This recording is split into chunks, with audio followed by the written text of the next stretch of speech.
I knew something was wrong the moment I pulled into the lot on Monday morning and saw 17 trucks still backed up to the loading docks.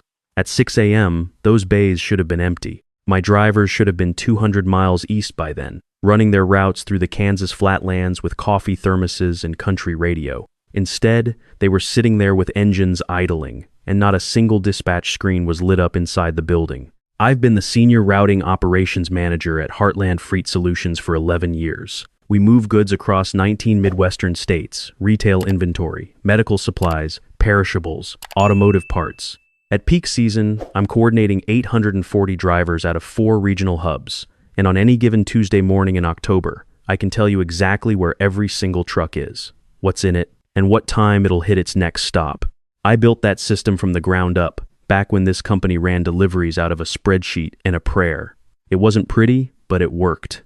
And it worked because I made it work. Let me tell you what routing actually looks like at this scale, because people hear logistics and they think you're just drawing lines on a map. You're not. You're managing fuel optimization against delivery windows, against driver hours of service regulations that vary by cargo type.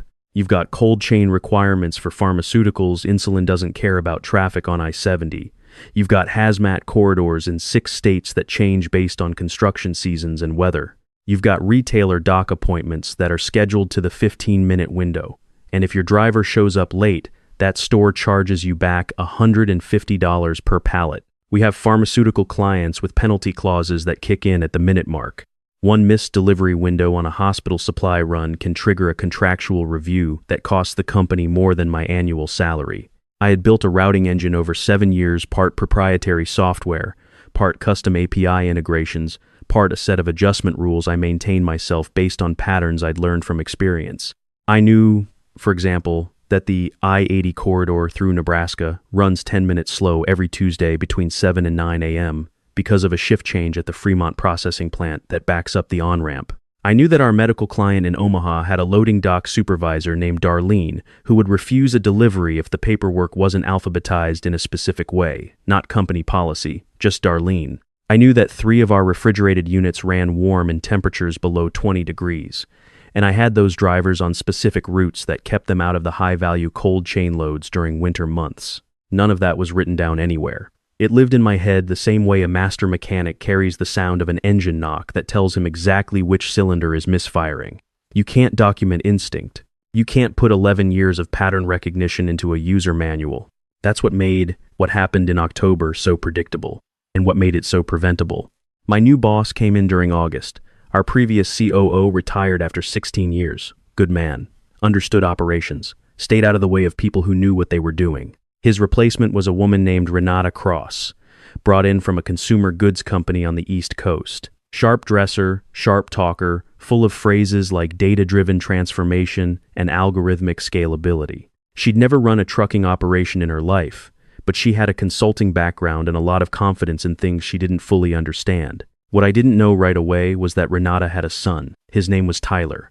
Tyler was 26 years old, had a degree in computer science from a school I won't name, and had spent the past 2 years building a startup called Route Genius, an AI-powered routing optimization platform. It was a nice-looking product. Slick interface, good color scheme, dashboards that showed metrics in real time with little green arrows pointing up. The demo video on their website was very impressive. Route Genius had 4 clients. None of them moved more than 80 trucks. I found all of this out on a Wednesday afternoon when Renata called me into a conference room along with Dennis from IT and our VP of Finance.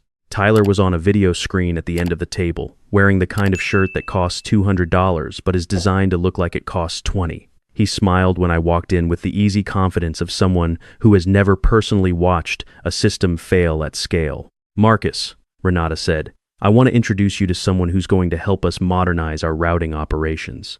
Tyler here has built something remarkable. I've seen it run, and I think it solves a lot of the bottlenecks you've been managing manually for years." I sat down and looked at the screen. Tyler gave a wave. "Big fan of what you've built here," he said. "I've been studying your operation for the past month. I think Route Genius can take what you're doing and automate 90% of it. Better efficiency, lower fuel costs, real-time adjustment. We're talking about a system that learns." I asked the obvious question. "What's your largest current deployment?" Tyler smiled. "We're running a regional produce distributor in New Jersey. About 60 trucks, 12 stops each. I nodded slowly. And you're proposing to run our operation during what time frame? The rollout would happen over 6 weeks, Renata said. We'd run parallel systems for the first 2 weeks, then full transition by mid-October. We want to be fully live on Root Genius before the holiday peak season starts. I stared at her. Peak season starts November 1st. Our volume triples. We have pharmaceutical cold chain contracts that carry penalty clauses up to $50,000 per incident. We have 47 retail clients who have already locked in their Black Friday and Cyber Monday delivery windows. If there is any disruption in our routing operations during that period, we lose those contracts. Some of them permanently. Tyler leaned into his camera. Marcus, that's exactly why the timing is right. You want your new system running smooth, before the pressure is on. Not during a quiet period when the bugs don't surface.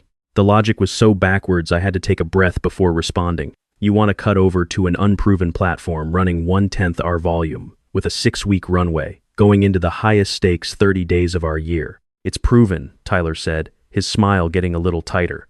I ran 18 months of your historical data through Root Genius already. The models show a 14% efficiency gain and a projected 11% reduction in fuel costs.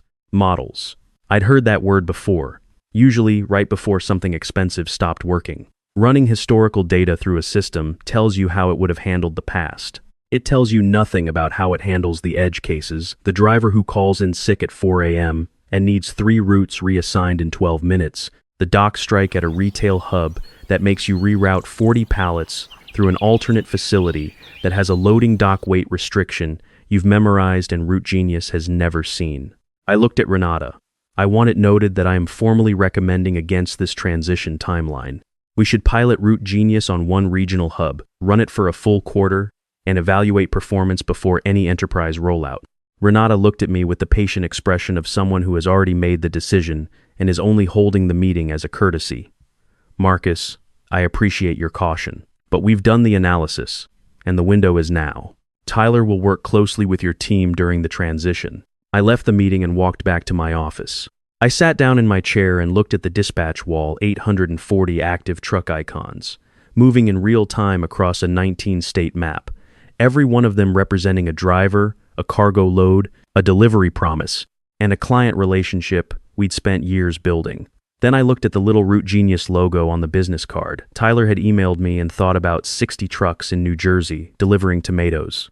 The next 5 weeks were exactly as bad as I expected. Tyler showed up in person mid-September, confident, energetic, asking great questions and understanding maybe a third of the answers.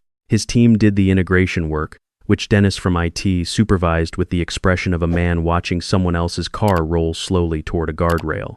I cooperated fully. I documented everything I could document. I sat with Tyler for hours going through edge cases, exception rules, the quirks in our pharmaceutical contracts, the Darlene situation at the Omaha dock. Tyler typed notes into a laptop and said things like, "We can build a rule for that and the AI will learn that pattern."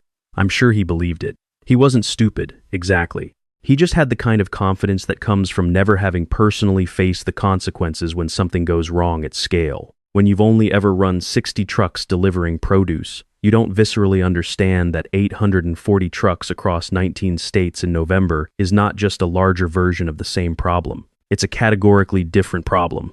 By mid-October, Renata had decided the parallel run results were good enough. Root Genius was go for full transition on October 28th, 1 week before peak season.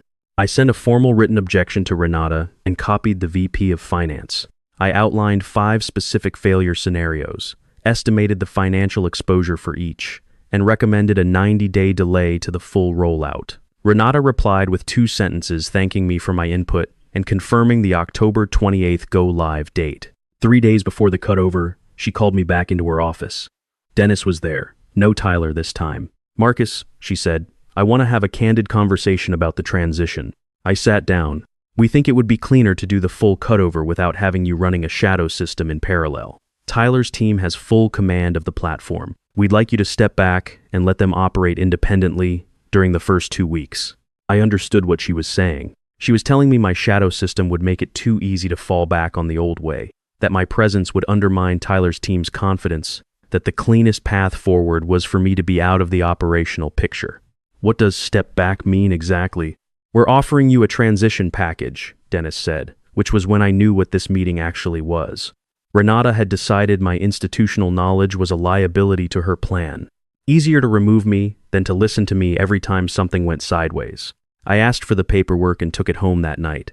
I signed it, because I'd learned a long time ago that when a company decides it doesn't want you, arguing only costs you the severance package. I cleared my desk on October 25th.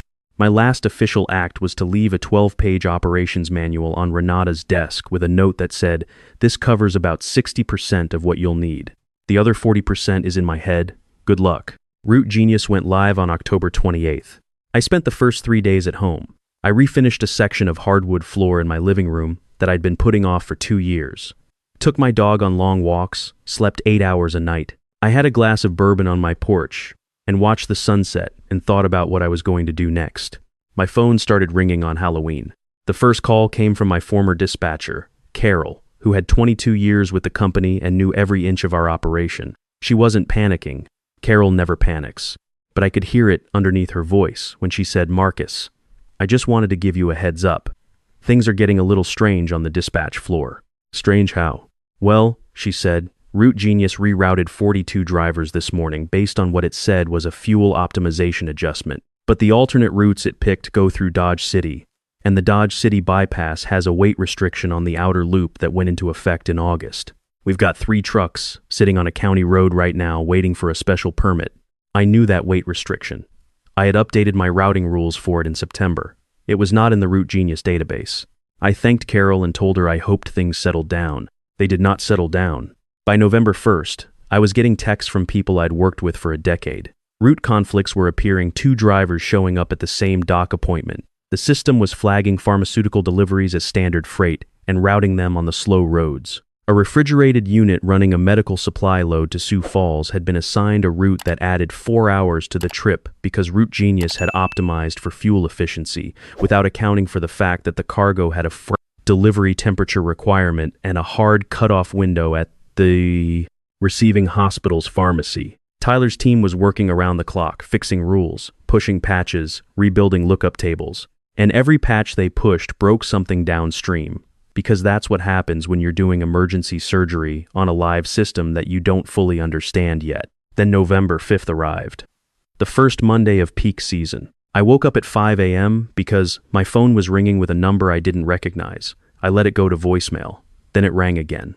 Then again. Then I had 12 text messages in the span of 4 minutes, and I sat up in bed and read through them. The Root Genius dispatch system had gone down at 3:47 a.m. Hard crash, not a partial outage, a full system failure. The trigger, from what I gathered reading between the lines of Carol's message, was that the overnight batch process had tried to pull real-time traffic data from an external API while simultaneously running the morning dispatch sequence for all 4 regional hubs, and the memory load had caused the application server to lock up. Tyler's team was working to restore it. The estimated time to recovery was unknown. In the meantime, 840 trucks had no routing instructions. Some drivers had pulled out on yesterday's tail-end assignments and were already running fine. But the morning dispatch, the 4 and 5 a.m. departures that make up the backbone of a Monday delivery schedule, was completely dark. Drivers sitting in lots across 4 states, engines idling, waiting for instructions that weren't coming. My phone rang again. This time, it was a number I recognized. Dennis, Marcus. He didn't say anything else for a second, just Marcus. "I know," I said. "How fast can you come in?" "I want to ask you something first," I said. And I kept my voice completely level, the same way I'd talked to clients for 11 years when a truck was late and I was explaining the situation calmly so they didn't panic. When Renata offered me the transition package, she included a standard non-compete clause covering 90 days. I need written confirmation that Renata is releasing that clause before I set foot in that building. Dennis put me on hold for 4 minutes. When he came back, he said, "I'll have the email to you in 10 minutes. I also want a consulting contract for emergency operations support. $1,500 a day, 30-day minimum, payable in advance." Marcus, Dennis, you have approximately 700 trucks sitting in lots right now. You have pharmaceutical deliveries that were supposed to start rolling at 4:30. You have a cold chain cargo in Omaha that has a hospital delivery window at 8 a.m. with a $50,000 penalty clause. What's my daily rate? He was quiet.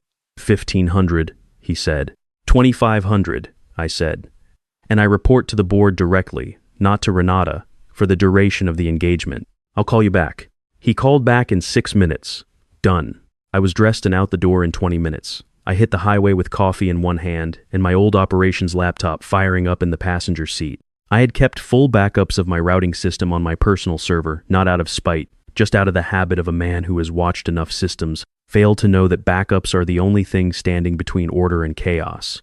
When I walked into the dispatch floor at 6:15 a.m., the room looked the way emergency rooms look in the movies. People on phones, screens showing error states, Tyler in the corner with two of his engineers looking like they'd been up all night, which they had. Carol saw me come through the door, and her shoulders dropped about 2 inches, with pure relief. I sat down at my old station. The routing system interface was exactly where I'd left it. The backup environment I ran in parallel, the one Tyler's team had declared redundant, was still sitting there, warm, with 11 years of operational data and every rule I'd ever written. I pulled up the morning dispatch queue. 612 drivers waiting for instructions. I looked at the clock, 6:17 a.m. The pharmaceutical route to Sioux Falls had a hard departure window at 6:45 to make the hospital cutoff. I started working. By 7 a.m., I had cleared the pharmaceutical and medical cold chain dispatches every time critical load was rolling. By 9 a.m., I had the full morning dispatch out, every driver had a route, every route was optimized, every dock appointment was accounted for. The Dodge City trucks had alternate routing that avoided the weight restriction. The Omaha dock appointment for Darlene was noted in the driver's manifest with specific instructions about the paperwork. At 11 a.m., Renata came to the dispatch floor. She stood behind me for a moment without saying anything. Then she said, "Thank you for coming in." I kept my eyes on the screen. "I've got 140 afternoon departures to sequence. We can debrief later." She left. By the time I had the full day's dispatch running cleanly, it was 2 p.m. I had a coffee, walked outside, called my wife, and then went back in to set up the recovery plan for the rest of the week. Tyler's team spent 2 days doing the post-mortem on what had happened. The root cause was exactly what I would have predicted. The system had been deployed without adequate load testing for the multi-hub batch processing, and the API dependency had no failover protocol. In other words, they had built a system that worked beautifully in normal conditions and had a single point of failure that nobody had tested under real operational load. I had a formal debrief meeting with Renata on Thursday of that week. Dennis was there, the CFO was there, and so was a man named Paul Garrett, who was on our board of directors and had been very interested in the situation since Monday morning. I laid out what had happened clearly and without editorializing. I presented the cost of the outage, delayed deliveries, penalty fees, expediting costs for rerouting, estimated client relationship damage. The number was just under $900,000 for 3 days of disruption. There were 2 pharmaceutical clients who had escalated formally, and 1 retail account that had already sent a contract review notice. Paul Garrett asked me one direct question. "Marcus, what would it take to prevent this from happening again?" I told him. I needed operational authority over the routing platform, not just advisory input. I needed Route Genius to run as a supplementary tool under my oversight until it had proven itself stable across a full quarter, including peak season, not as the primary system. I needed my team restored, Carol and 3 dispatchers who had been let go as part of the efficiency transition. And I needed my title adjusted to VP of Operations, which was what the job had actually been for 5 years, regardless of what my business card said. There was a silence in the room. Paul Garrett looked at Renata. Renata looked at the table. "You'll have what you need," Paul said. Renata lasted another 6 weeks before she resigned to pursue other opportunities. Tyler took Route Genius back to New Jersey. The last I heard, they were still running the produce distributor. Carol came back. My 3 dispatchers came back. I took the VP title and the office with the window that looks out over the loading dock, which is exactly where a person in this job should be looking. The thing about institutional knowledge is that it looks invisible until it's gone. When I'm sitting at my desk at 4 a.m. watching the morning dispatch go out, 600 trucks rolling out of 4 hubs across 19-state territory, every driver with a clean route, every cold chain load moving on schedule, every dock appointment timed to the minute. None of that looks like expertise from the outside. It looks like a system running smoothly. It looks like everything is under control. That's the point. That's exactly the point. Someone built this. Someone maintained it. Someone carried 11 years of operational knowledge in their head and came in at 6 in the morning on a Monday in November because 700 drivers needed to get on the road. That someone wasn't an algorithm. It wasn't a startup. It wasn't a 26-year-old with a nice dashboard and a model that ran clean on historical data. I poured a glass of bourbon the night the last of the peak season shipments cleared without incident. Every pharmaceutical contract intact. Every retail client held. Not a single penalty fee for the month of December. I sat on my porch and raised the glass toward the dark sky, where somewhere out there, a truck was rolling through the Kansas plains at 3 a.m. with a load of insulin for a hospital that needed it by morning. Some things are too important to hand off to someone who's never had to explain to a patient why their medication didn't arrive on time. I know what I do. I know what it's worth. And after everything that happened, so does everyone else.